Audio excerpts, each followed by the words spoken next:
What happens when hundreds of people come together to follow the Autoimmune Protocol? Not in a research study, but in real life. Over the past few months, our community put the newly updated Autoimmune Protocol into practice. Together, we worked through the transition phase, completed 30 days of either core or modified elimination, tracked symptoms along the way, and shared experiences through a series of community surveys. And the results were absolutely incredible. While this wasn't a clinical study, many of the improvements our community experienced closely mirrored what researchers have observed in published studies about AIP. But numbers only tell part of the story.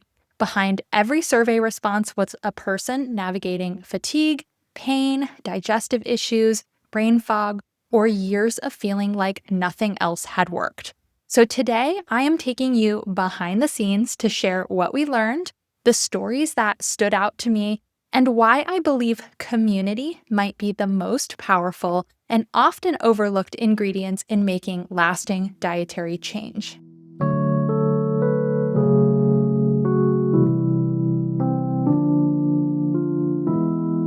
Welcome to the Autoimmune Wellness Podcast. I'm your host, Mickey Trescott, and if you've been listening over the last several months, you know that leading up to the release of my latest book, The New Autoimmune Protocol, I invited readers who pre-ordered to join a special community experience. Together, we walked through the updated protocol exactly as it's outlined in the book, beginning with the new transition phase before moving into 30 days of either core or modified AIP.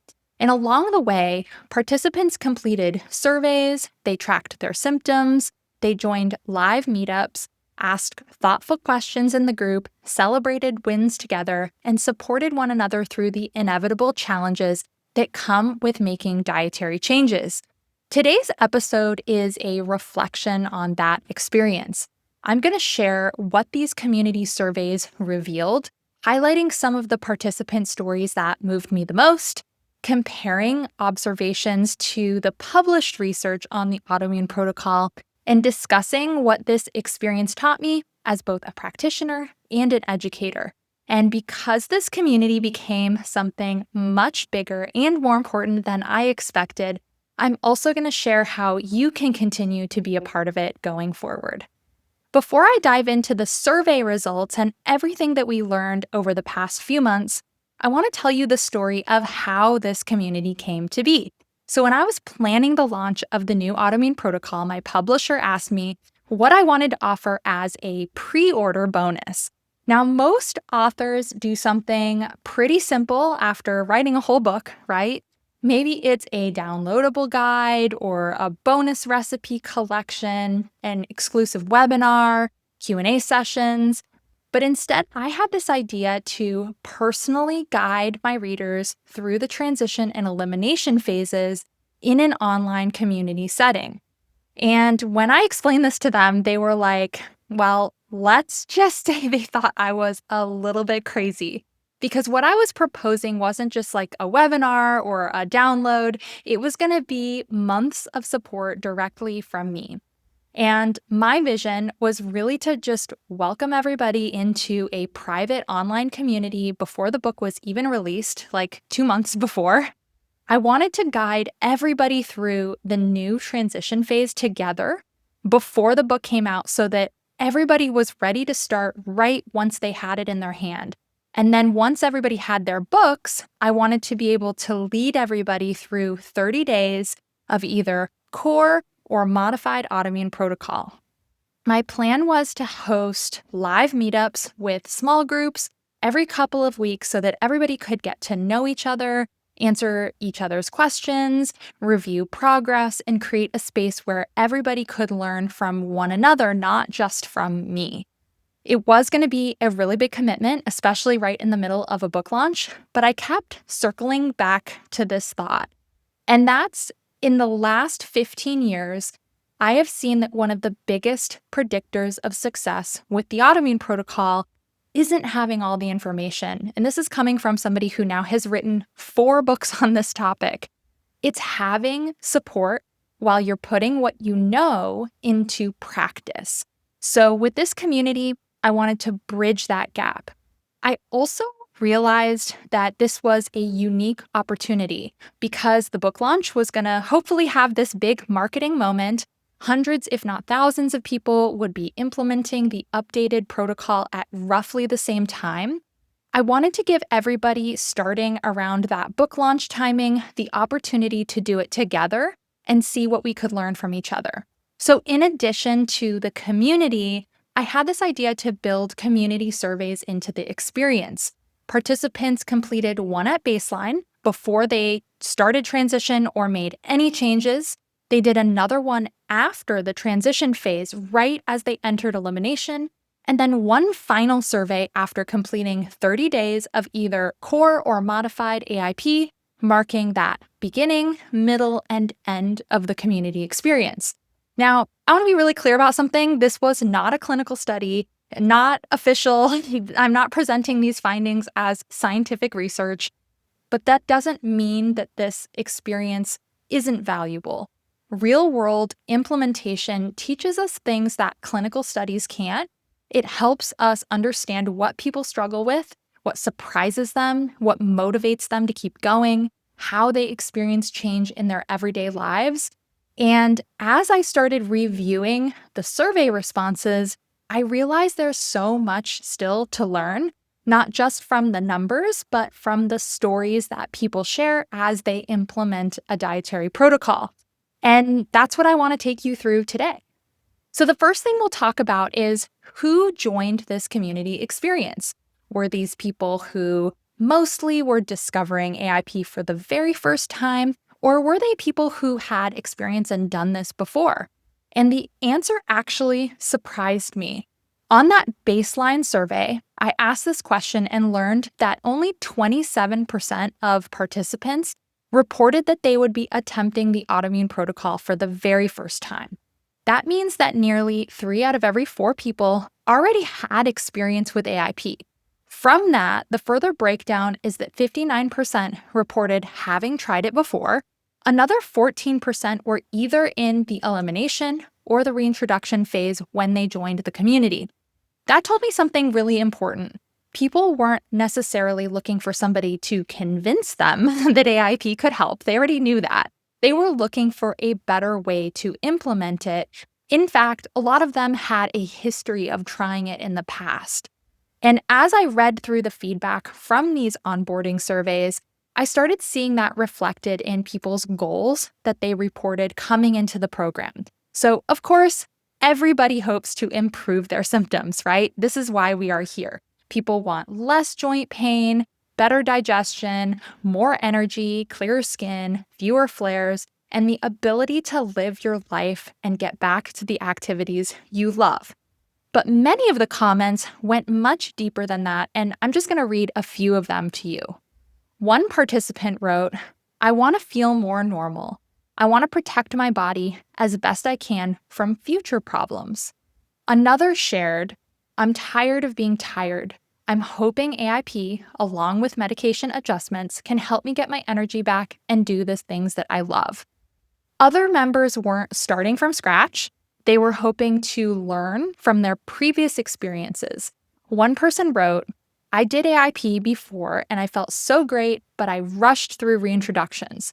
This time, I want to do it slowly and methodically so I really understand my triggers."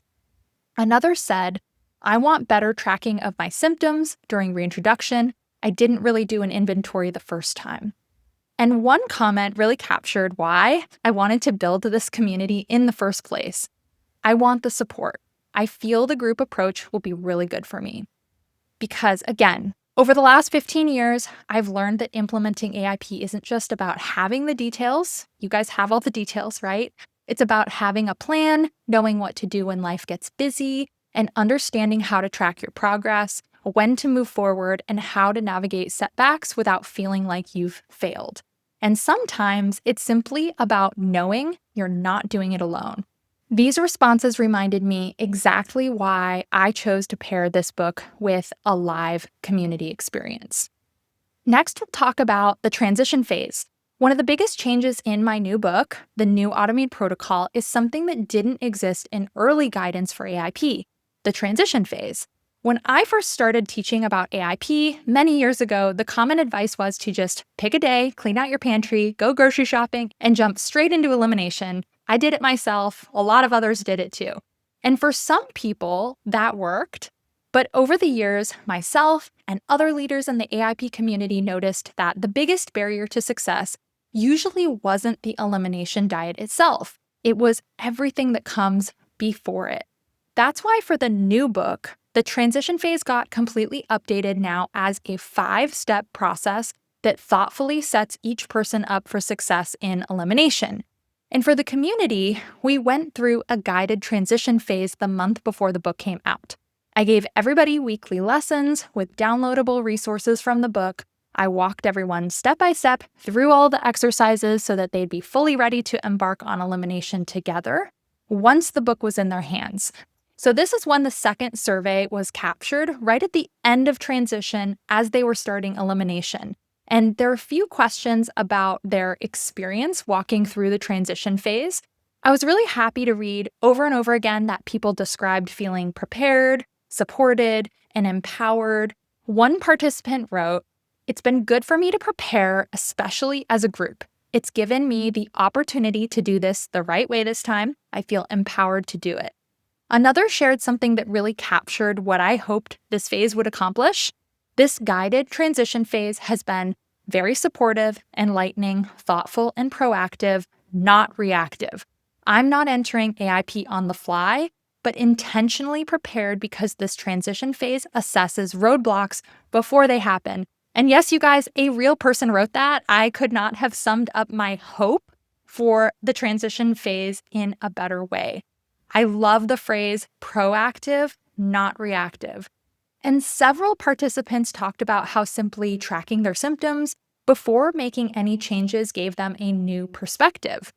One wrote, "Getting a solid baseline of my symptoms was super helpful, and getting clear on my why was incredibly empowering. I've been in the trenches so long that I'd forgotten my why, and I couldn't even see the progress that I'd already made." Others realized the biggest obstacles weren't nutritional at all. One participant reflected, "I didn't realize the nature of my psychological and social obstacles for nutritional success." I think that is such an honest observation. So often we think success with AIP comes down to willpower, but many of the real challenges are actually emotional, logistical. They're about habits and routines, family, work, travel, the fear that if you have struggled before, you're going to struggle again. The transition phase creates space to recognize those challenges before you're trying to change everything that you eat. Now, not everybody in the group loved moving more slowly. A few participants who had done AIP before said that they were eager to get started. They felt that the pace was a little too slow. Others joined the community late, so really close to book launch, there was a big promotional push, and everybody felt like they were playing catch up. That's okay. The transition phase isn't meant to be rigid. It's actually a framework that's meant to be personalized so that each person can move through at their own pace, depending on your experience and circumstances. And we modified that for this group setting. So most people got about 30 days, but in reality, some people might actually need a couple weeks. Others might actually need a couple of months. What struck me the most was that even considering how the phase had to be standardized for the group, how many people described feeling ready. Now, not perfectly ready, not without fear, but they did feel ready, and that is a really important point. The goal of transition is to help you begin the elimination phase with more confidence than you would have otherwise. And right as the group was finalizing that transition, the book was released. Everybody had their copies in hand, whether that's the hardcover or the Kindle copy. And this happened 1 week before they officially started the elimination phase together. And this is when we really saw what the group experience would yield. So what happened after that 30 days? I know you're waiting to hear about the results, but before we chat about that, I just want to acknowledge something. Doing AIP during the summer is not ideal. As the timing of this group was determined by my book launch, I didn't have a lot of control over when we would make this happen. But I have observed over the years that summer holidays and winter holidays are usually the most difficult times to make the elimination phase work. There are people out there that have done it. A lot of people in the group did it. But I'm just telling you, we had participants from all over the world, including Australia, New Zealand, the UK, Europe, South Africa. Most of our members lived in the Northern Hemisphere, making this particularly challenging season to take on a new health routine. And as people implemented the protocol, there was a lot of troubleshooting around summer travel, vacations, kids home from school, barbecues, weddings, camping trips, and all of the things that tend to fill up the calendar this time of year. I was incredibly impressed by the resilience of the group and how everybody showed up, not just to ask questions, but share what was working for them and encourage one another through these inevitable challenges. Turns out there wasn't just one person camping, right? That thread turned into a whole brainstorming session for everybody who had a camping trip planned the whole summer. And so at this point, those who felt ready after completing the transition phase moved on to 30 days of either core or modified AIP. Again, some of these people had already been in elimination when the community began, so they just continued on their plan. Others decided that this timing wasn't quite right for them, and they stayed focused on education and preparation, planning to begin elimination later when the timing made more sense. And for those that did complete the 30 days of elimination, I asked them to complete one final survey to see how their symptoms had changed. I also left plenty of room for written feedback, again, so that everybody could tell their story in their own words. And before I share those results, I want to repeat something I mentioned earlier. This is not a clinical study. These are self-reported survey responses from members of the community. They provide a snapshot of what the group experienced after implementing the protocol. And overall, I found the results incredibly encouraging, and I think we can learn a lot from them. So let's start with the big picture. Before beginning the program, participants rated their overall autoimmune symptom severity at an average of 5.6 out of 10. So for this measure, I asked them to rate on a 1 to 10 scale what they would consider the collective of their autoimmune symptoms. Even if they experience multiple conditions together, so if they have psoriasis, it might be skin lesions, rheumatoid arthritis, joint pain, multiple sclerosis, the neurological symptoms, and so on. Now, in 30 days, that average had dropped from 5.6 to 3.8 out of 10, which is amazing. That's a 32% reduction from baseline in overall symptom severity in just 1 month of AIP. I find that to be incredibly encouraging. I also asked participants to rate a long list of individual symptoms, including fatigue, joint pain, bloating, headaches, skin issues, brain fog, mood, digestive symptoms, and more. And when I averaged out all of those symptom scores together, the overall symptom burden dropped from 4.9 out of 10 to 3.0 out of 10, which is a 39% reduction from baseline.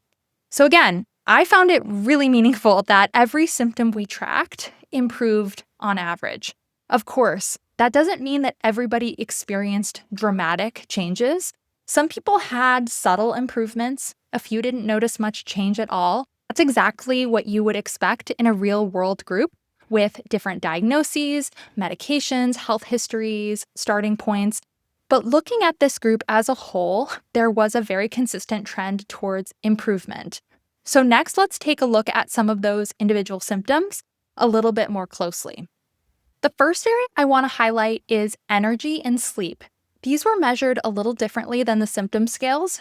Instead of asking people how severe the symptom was, I asked them to rate the quality of their energy and sleep on a scale of 1 to 10, with 10 being the best. Average energy increased from 5.5 at baseline to 7.0 out of 10. It's a great improvement.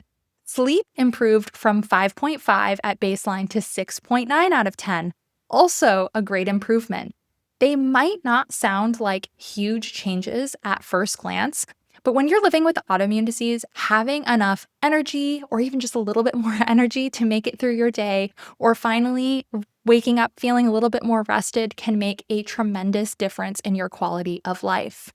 Next, moving on to the individual symptom categories, digestive symptoms showed some of the biggest improvements in the entire survey, and having done this for a long time, I am not surprised by this one.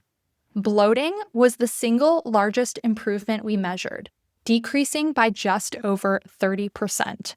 Gas improved on average by 24%, abdominal pain by 22%, and bowel irregularity by roughly 13%.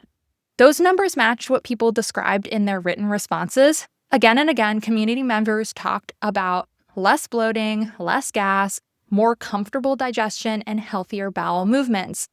One participant wrote, "I am not bloated at all anymore, and my joint pain is almost zero. These were the two symptoms I wanted to address, and they both went away after 2 to 3 weeks. Amazing." Another shared, "No heartburn, much less flatulence, reduction in overall pain." And somebody else wrote, "The biggest change has been less bloating, eating differently, learning to chew more slowly, and cooking with foods I haven't used before." I also thought it was interesting that bloating had already started improving for many people during the transition phase before they even completed the elimination phase. In fact, that's really the only symptom category that improved before people started elimination, because I had those baseline, transition, and elimination surveys. While we can't really draw conclusions from that alone, it does suggest that even just slowing down, planning your meals, cooking more at home, and making some of the gradual changes might have been helping people even before they fully implemented AIP. Moving on to other symptoms, pain and inflammation were another area where we saw meaningful improvements. General inflammation improved by about 23%, joint pain by nearly 19%, muscle aches by 16%, and fatigue by just over 20%.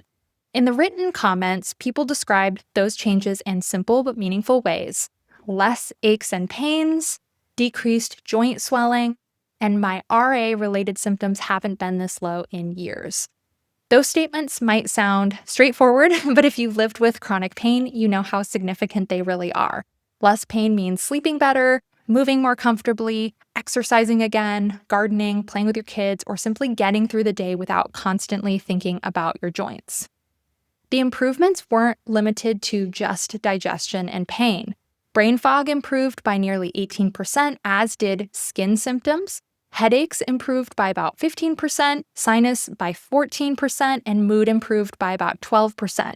What I found encouraging wasn't that one symptom improved more than another. It was that nearly all of the areas that we measured moved in the right direction, and seeing that improvement spread across so many different systems was really encouraging.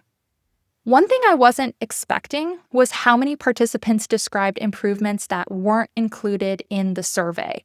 One person shared that their endometriosis symptoms had improved dramatically, with lighter periods and much less clotting.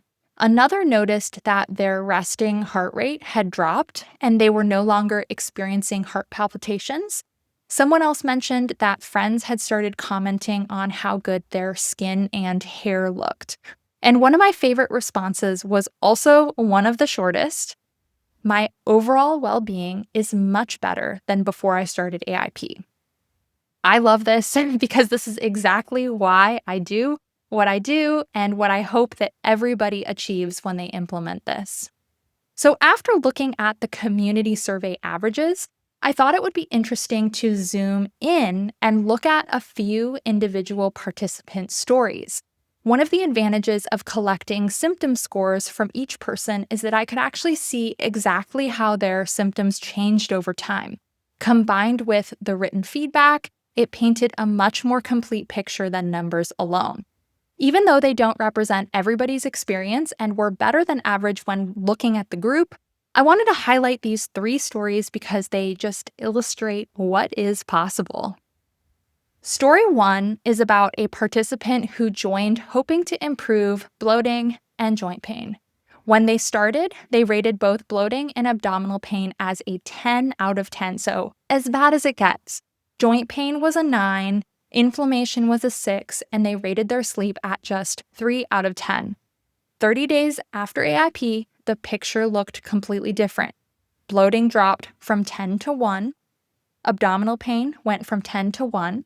Joint pain improved from 9 to 1. Inflammation dropped from 6 to 1, and sleep improved from 3 to 7.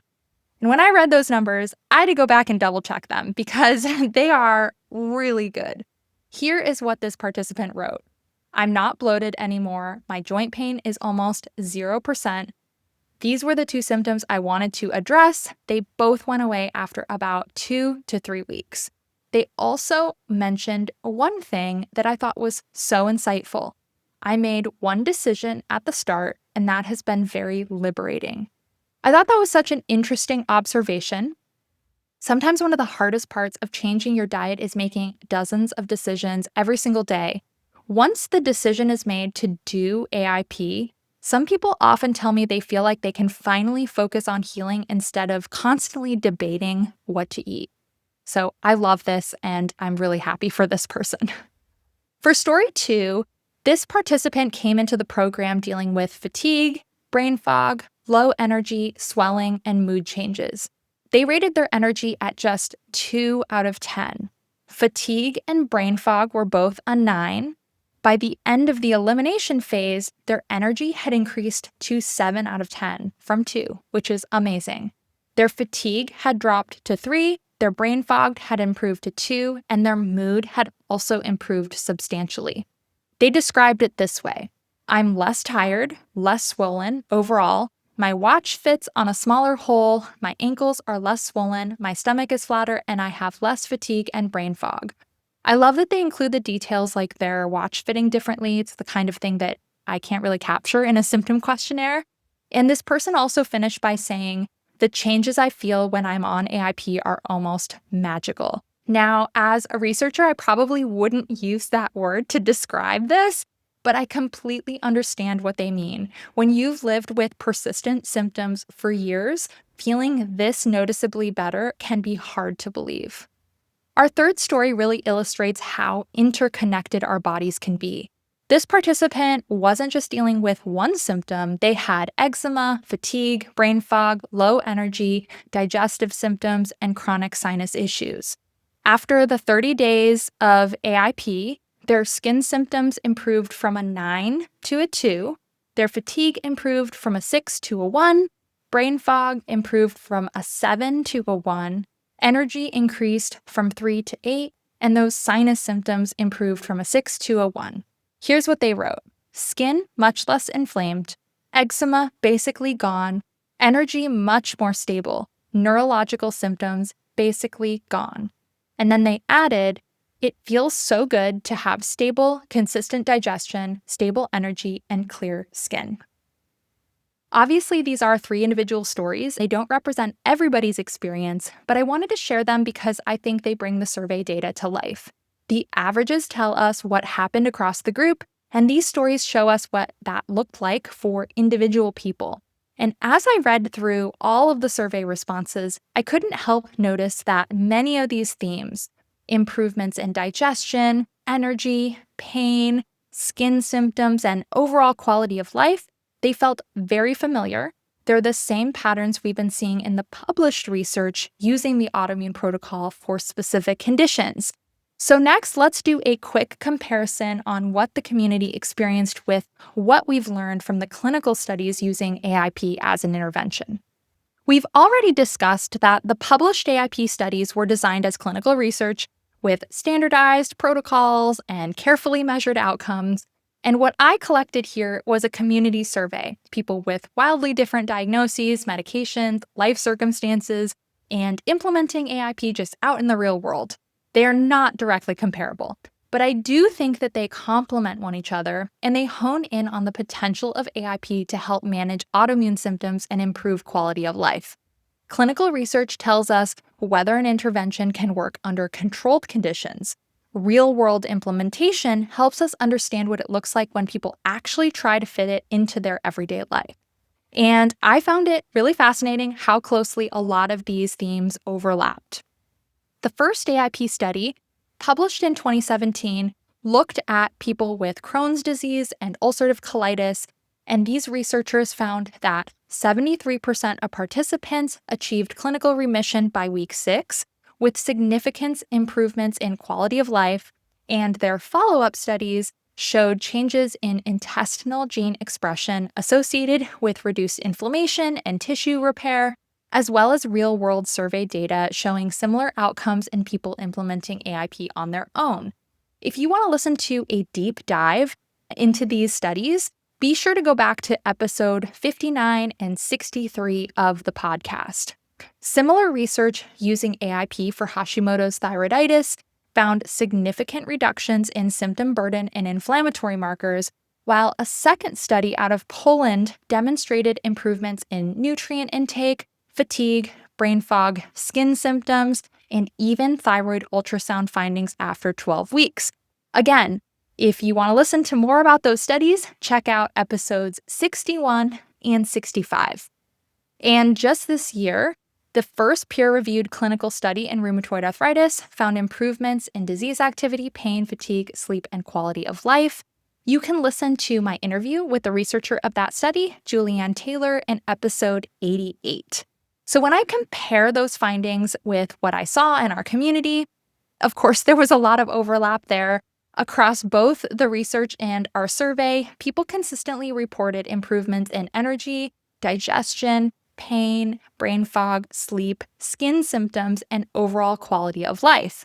The Autoimmune Protocol is emerging as a framework for learning about your body. Sometimes it leads to dramatic symptom improvement. Sometimes it reveals that other pieces of the puzzle, sleep, stress, medications, nutrient deficiencies, hormones, other factors, still need attention. All of those outcomes are valuable because they help you move forward with more information. I've always said that AIP is not the destination, it's a tool. And after reading every survey response, I think this community demonstrated that beautifully. So let's move on to talking about my biggest takeaways from the group experiment. Looking back on the experience, there were a few things that really surprised me. The first was just how many people came into it having tried AIP before.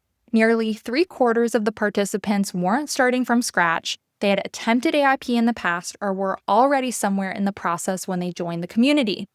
That tells me that something has shifted over the last 15 years.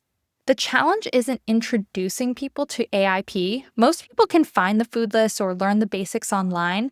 The challenge is still implementation, figuring out how to make it work when you have a job, a family, travel, holidays, and everything else that comes with real life. And that was one of my biggest goals with the new book, the new Autoimmune Protocol, to create a systematic process that is more practical, flexible, and approachable. And I think this community reinforced just how important that is. Another thing that stood out to me was how valuable it was to have a place where people could ask questions. Of course, some questions were about food, but a lot of them weren't. A lot of people were needing help navigating vacations, their motivation, their setbacks, reintroductions if they had come through a little bit further along. And I noticed that a lot of people weren't lacking information. They just needed somebody to say, yes, that actually is a common experience and I felt that way before, or here's what works for me. And a lot of the support that was given in the group wasn't by me, it was by seasoned members sharing with others what they had learned, or everybody collaborating to brainstorm ideas for a specific challenge for one member, only to discover that those ideas were actually really helpful for others too. One thing I feel especially encouraged by is how well the new transition phase was received, and to see so many people put it into practice together. That was probably the biggest unknown for me when I was writing this new book. I knew from my years of coaching that slowing down and preparing first, focusing on specific barriers would help people feel more confident going into elimination, but I didn't know how people would embrace it. And reading through the feedback, it was clear that many did, and instead of feeling rushed, a lot of community members described feeling actually organized. They had time to get their pantries ready, stock the freezer, find recipes they enjoyed, think through some of those potential obstacles, and reconnect with why they were doing this in the first place. Now, it didn't remove every challenge. Those always come up. I can tell you this for sure. You're going to have challenges, but it made those challenges feel so much more manageable. I was also reminded how valuable symptom tracking can be. Several participants told me that they wished they had tracked their symptoms the first time they tried AIP. Without a baseline, it's surprisingly easy to overlook gradual improvements. So writing things down helps you recognize progress that might otherwise go unnoticed. And finally, this experience reinforced something I've believed for a long time. There isn't one successful picture of what an AIP journey looks like. Again, some of these participants experienced dramatic improvements in just a month. Others saw smaller but meaningful changes. Some realized that food wasn't the only piece of the puzzle and that those other pillars, sleep, stress, movement, medications, or other factors actually needed more of their attention. And you guys know this already by now, but none of these outcomes represent failure. They are all valuable because they move someone closer to understanding more about their health. And that's what the Autoimmune Protocol has always been about. Not perfection or guaranteeing a particular result, but creating a structured framework that helps you learn how your own body responds. And if there's one thing this community reminded me, it's that success doesn't look the same for everyone. The goal is for each person to come away with a clearer understanding of what helps them feel their best, and I'm hoping that is what many in the community walked away with. So one of the unexpected things that came out of this experience was realizing that community was something I had been missing in my own work. So when I first started blogging and sharing my personal health journey back in 2011, I felt incredibly connected to the online AIP community.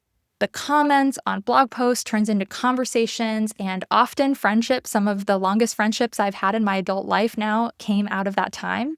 Facebook groups were active. You guys, I've been doing this since before Instagram even existed, but when that began, it was just so much smaller and felt like a place where people genuinely got to know each other. It was really easy to connect with people who were walking a similar path. And over the years, we all know how that's changed, right?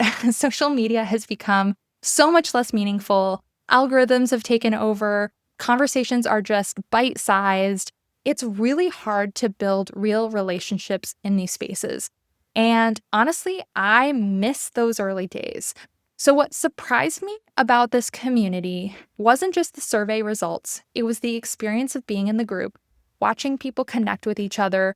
During the program, we had these online meetups where we would spend time as a whole group in discussion, doing Q&A, but then we'd break out into smaller groups of 3 or 4 people. These conversations ended up being everybody's favorite parts. People shared what was working for them. They talked through challenges. They compared notes on recipes, upcoming travel, reintroductions, their everyday life, and they celebrated their wins together. And what I heard over and over again was, I do not know anybody in my life who understands what this is like.